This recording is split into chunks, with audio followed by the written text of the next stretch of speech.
একটা ছোট্ট গ্রামে 5 জন মুসলিম প্রতিবেশী ছিল: রহমান, করিম, সালাম, নাসির আর রশিদ।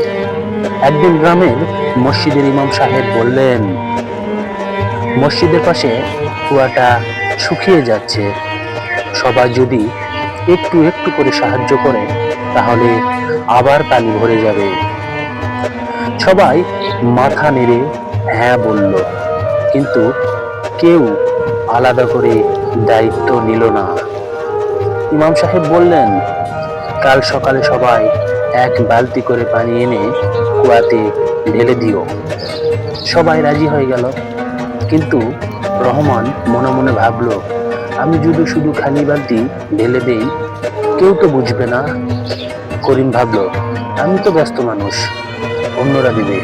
এভাবে বাকিরাও একই চিন্তা করলো।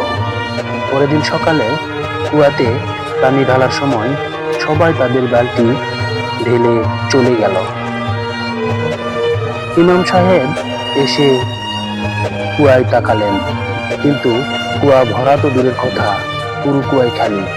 তখন ইমাম সাহেব সবাইকে ডেকে বললেন, দেখো ভাইরা, তোমরা প্রত্যেকে ভাবছো আমি না দিলেও হবে, কিন্তু ইসলামে কাজ এমন না। আল্লাহ তাআলা বলেন, তোমরা একে অপরকে সৎ কাজ ও তাকওয়ায় সাহায্য করো। সূরা মাইদা। সবাই মিলে কাজ করলে বরকত আসে, একা কেউ করলে কিছুই হয় না।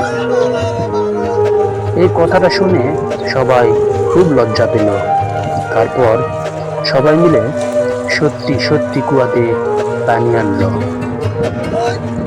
এবং সেই কুয়াটা আবার ভরে উঠল।